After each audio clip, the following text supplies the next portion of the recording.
3D Panda and Roses Acrylic Nailer Tutorial by Hotpinkzebrapolish.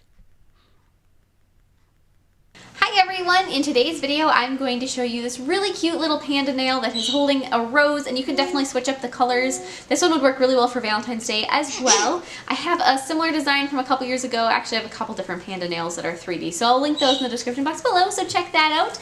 And don't forget to click subscribe to see all my future videos as well. So I'm going to begin with an overlay of a light peach color acrylic. So depending on what color you want your rose to be, you would want to do a more pastel version of that. So for me, my rose was like a coral color, a really bright color. So the background, I did this pastel color. So if you're going to do something that's like a red rose, maybe go with a light pink background. Or if it's going to be like a rich purple rose, go with a lavender background. So just kind of balance it off that way. Then encase the nail with a layer of clear acrylic, and then go ahead and file it into shape with your e-file. I started out with a pretty coarse bit to remove any bulk, and then went over it with a finer bit just to smooth out the surface texture and make sure it has a really nice finish to work on top of to create all of your art. So after you have that done, go ahead and start sculpting your panda. So with black and white acrylic, I'm going to be sculpting pretty much everything here. So I started out with the body section, which is going to be a black band of acrylic going across. Then add your white section of acrylic for his bottom, just like so.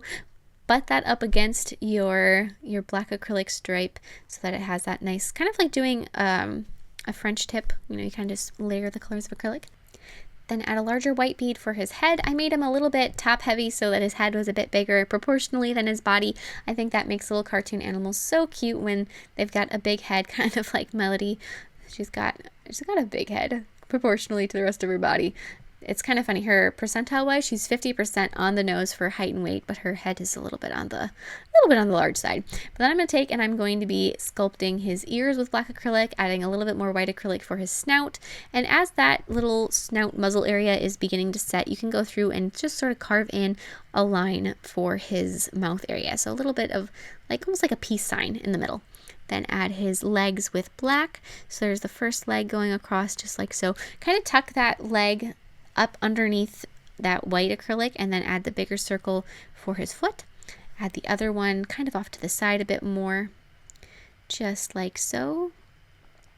And then go through with some green acrylic, and you're going to sculpt the stem of your rose. And you can do however many roses you like. And if you guys are interested, I have a very similar video that's a couple years old that is a little panda that's holding a stem of bamboo. And the bamboo that for that one, I actually made separate on the nail form backing, and then I picked that up and I set it down, and he was holding it so it stuck up a little bit more. You could do the same thing with the roses so that they were a bit more 3D and they stood out a little farther, and that would be really cool. You could definitely do that. This one I wanted to be a touch more wearable, so I didn't want the rose to be separate from the nail so much.